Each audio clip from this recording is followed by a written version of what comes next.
All right, we're back for our second portion of our Drop Everything and Read for Tuesday, April 7th. That was just an interesting encounter where Maverick met Chris for the first time. Star and Chris, I guess you'd say, presented a united front in a number of ways. At first, holding hands, showing they'll be there for each other, and then ultimately, as they referred to in the book, making out a little bit right there in Uncle Carlos's kitchen. So, as Lisa was saying, y'all know y'all got some nerve. Your daddy was barely out of the driveway, and y'all slobbering all over each other. You know how Maverick is. Are we staying out here tonight? The question catches her off guard. Why would you think that?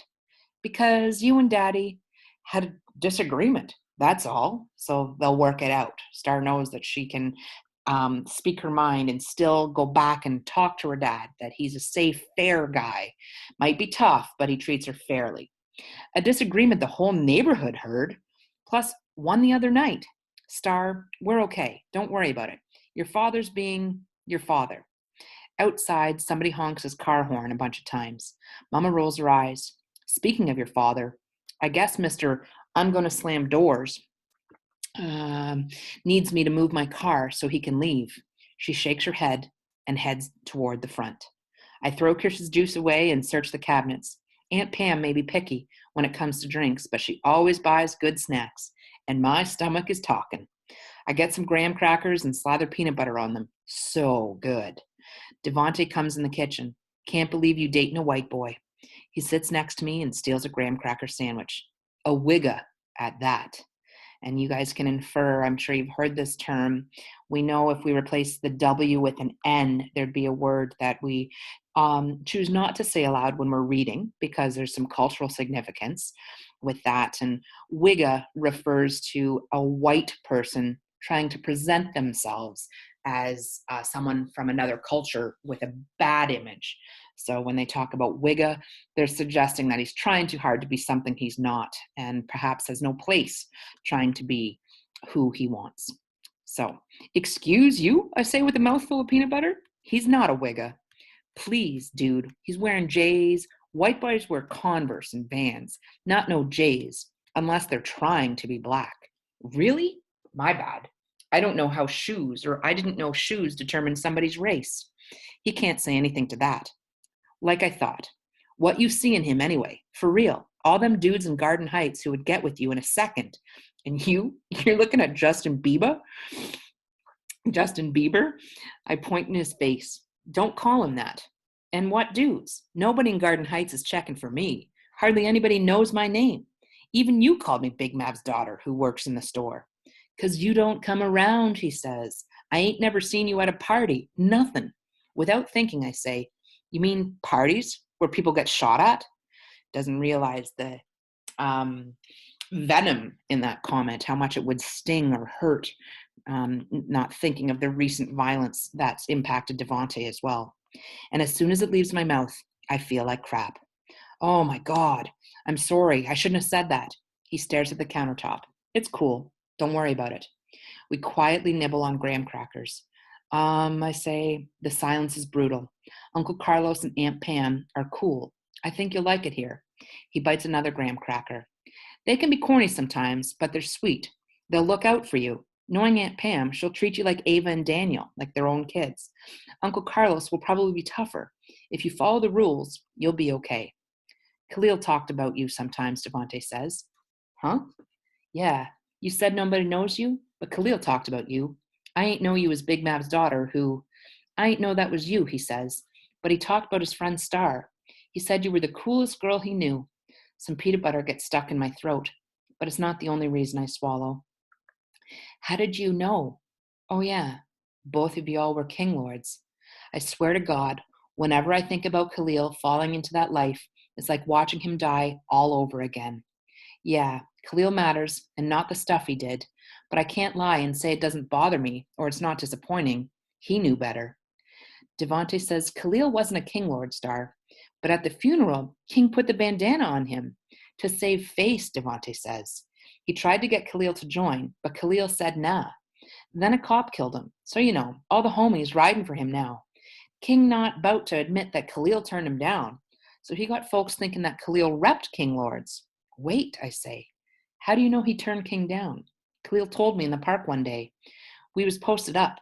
So you sold drugs together? Yeah, for King. Oh. He didn't want to sell drugs, Star, Devontae says. Nobody really want to do that. Khalil ain't have much choice, though. So again, coming from destitute circumstances. So no food, little income. So he had no choice, is what they're suggesting. Yeah, he did, I say thickly.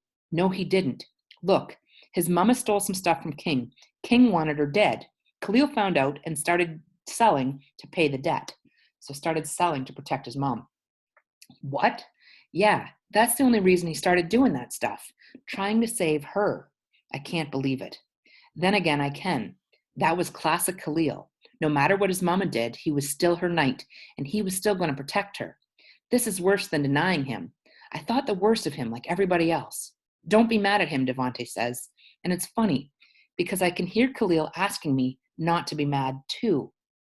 Like she's remembering their friendship. It's almost like he's there, even though he's in the world beyond. I'm not, I sigh. Okay, I was a little mad. I just hate how he's being called a thug and stuff when people don't know the whole story. You said it. He wasn't a gangbanger. And if everybody knew why he sold drugs, then they wouldn't think he was a thug like me. Damn, I didn't mean. It's cool, he says. I get it. I guess I am a thug. I don't know. I did what I had to do. King Lords was the closest thing me and Dalvin had to a family. But your mama, I say, and your sisters. They couldn't look out for us like King Lords do, he says. Me and Dalvin looked out for them. With King Lords, we had a whole bunch of folks who had our backs, no matter what. They bought us clothes and mama couldn't afford. They bought us clothes and things our mama couldn't afford and always made sure that we ate. He looks at the counter. It was just cool to have somebody take care of us for a change instead of the other way around. Oh, crappy response, I know. Like I said, nobody likes selling drugs, he says. I hated that stuff, for real. But I hated seeing my mama and my sisters go hungry, you know? So he really felt he had no choice. Do I provide for my family or do I break the law? I don't know. I've never had to know. My parents made sure of that. You got it good then, he says. I'm sorry they talking about Khalil like that, though. He really was a good dude. Hopefully one day they can find out the truth. Yeah, I say quietly. Devontae, Khalil, neither one of them thought they had much of a choice. If I were them, I'm not sure I'd make a much better one. Guess that makes me a thug, too. I'm going for a walk, I say, getting up. My head's all over the place. You can have the rest of the graham crackers and peanut butter. I leave. I don't know where I'm going, and I don't know much of anything anymore. And sometimes it's best just to take the time you need to recharge and refocus, and that's what Star's about to do. So just thinking on our most recent reading, if you want to think about initially, why does Maverick take Devontae to Carlos's house? Why is Maverick so resistant to leaving Garden Heights? And is he being selfish? So again, that idea that he can take Devontae out of Garden Heights, but he's not willing to take his family. Why is he so resistant? Is he being selfish? Why is it wrong to call it a black thing when Star's father struggles with her dating a white boy? So is it sort of a racial issue? Why is that wrong? Why did Khalil really start selling drugs? We've just found that out. Why did Devontae join the King Lords? What did they provide for him and his brother? So some pretty interesting, provocative thoughts to be thinking of as we get ready to start chapter 14. We'll cut it here. I know we still have about 3 minutes left, but we'll cut it here as we're at the end of a chapter. And I will probably even add a third section for us for tomorrow's reading. As you know, it's a short week with Easter this coming weekend. We are off on Friday. Friday, April 10th is Good Friday. So I'll make sure to add an extra session of reading for us in the meantime. But for now, we'll say goodbye, and I'll join you again tomorrow with our next chapter in The Hate U Give.